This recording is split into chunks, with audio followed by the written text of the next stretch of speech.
All right, folks, let's talk about backpacking stove efficiency. So how do we define stove efficiency?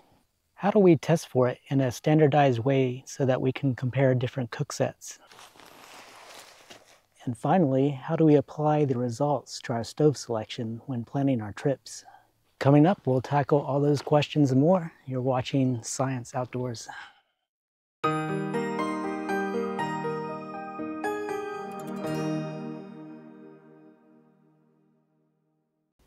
You may have noticed that when reading or watching reviews of backpacking stoves that regarding efficiency, the most common test they'll perform is how long it takes to boil X amount of water.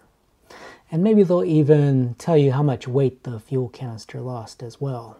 However, these larger outfits are testing gear as soon as it hits the market, or as part of a pre-rollout marketing strategy to spark your interest in purchasing it.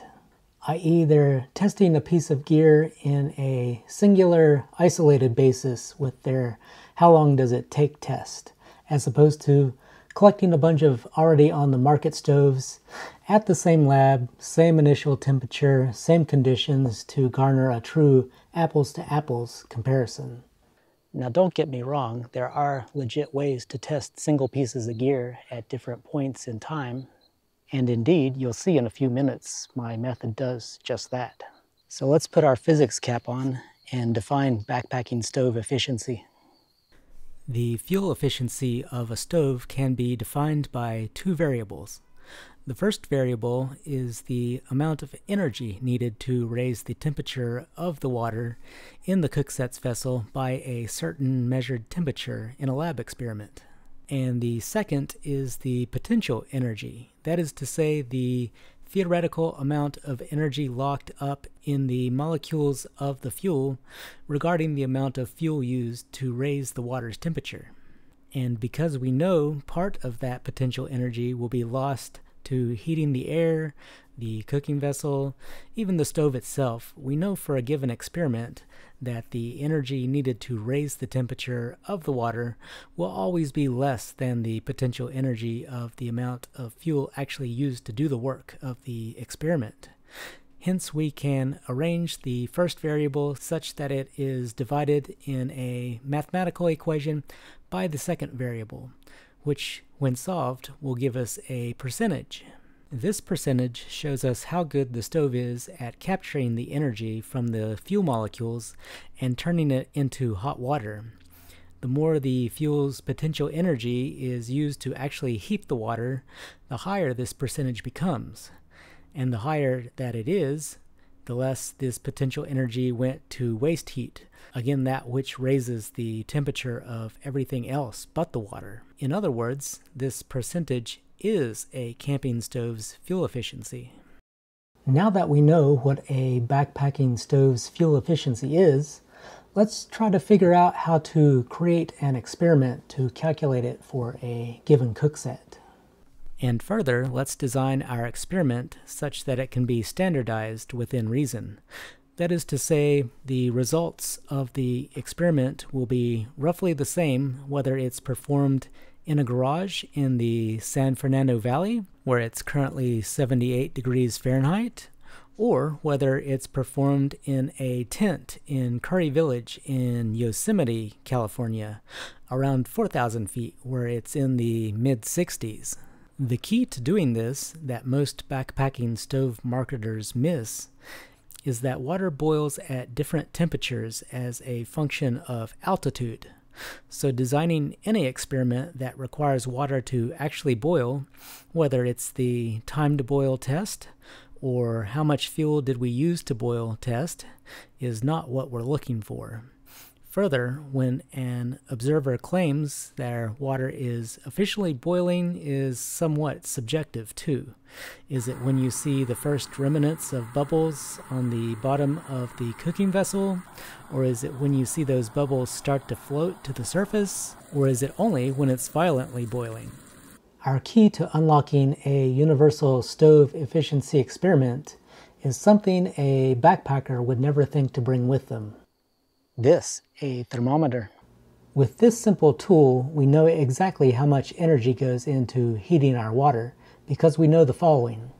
You see, based on this equation, all we need to know to calculate this energy amount is just the amount of water in our vessel in grams, the specific heat capacity of water, which is 4.18 joules per gram per degree change in water temperature, its starting temperature before our stove is lit, and its ending temperature at the exact moment we turn the stove back off during our experiment in degrees Celsius. Whether it boils or not is none of our concern.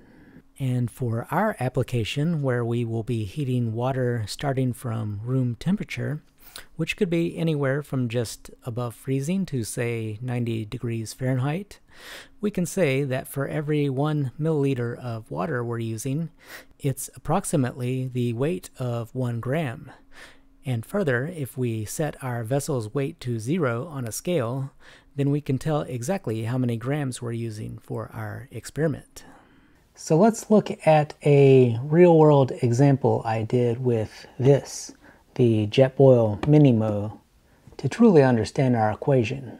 In a garage with a workstation with no direct solar gain, and which was sheltered from the wind, I added 240 milliliters of room temperature water to the Minimo's cooking vessel, which was also at the self-same temperature.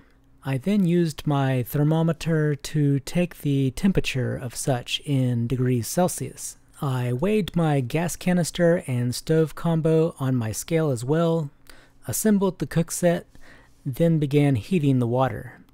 I let the water get up to the low 99 Celsius range, and right as the water hit all-time highs in temperature for the experiment, I took note of such and shut the stove off. Once everything was cooled back to room temperature, I weighed my canister stove combo once again. For this iteration of the experiment, the amount of energy needed to solely heat up my water was 73,434 joules. Okay, great. So now we know the amount of energy needed to heat up the water in our cooking vessel. That allows us to fill in half of our energy efficiency equation. We can now replace our concept with the number from our experiment. But how do we find a number for the bottom of our equation? For that, we need to know what's in this gas canister. Turns out there are two main gases in it, as we can see on this labeling: isobutane and propane.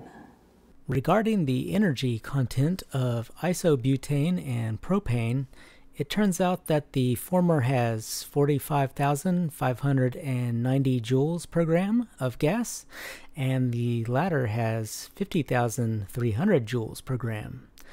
Jetboil tells us at normal operating temperature, where both gases are well above their boiling points, that the mix in the canister is 80% isobutane and 20% propane.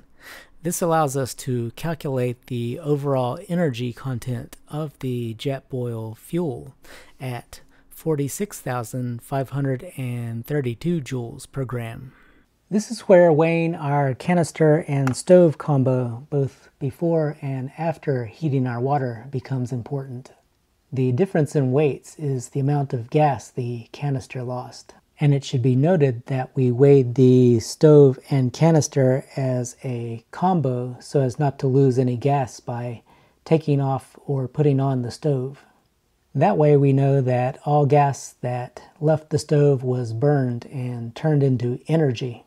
And it's that difference, again in grams, multiplied by the energy content of our fuel program, which gives us the amount of energy locked in those fuel molecules in our experiment. In this iteration of our experiment, it turns out it was 140,527 joules of energy. Now we finally can fill in the bottom part of our equation and solve it to see how efficient our stove is. As we can see, the stove appears to be 52% efficient, or in other words, 52% of the energy locked in the fuel went to heating our water. It may not feel like it, But that's pretty darn good for a little stove you can carry around on your back when out in the field. And I actually repeated the experiment a few more times, each time twisting the stove's fuel regulator a different amount of twists. And this allowed me to conclude that the Jetboil Mini-Mo is remarkably about 50% efficient. Rationally, you would think this efficiency would be similar at different operating temperatures.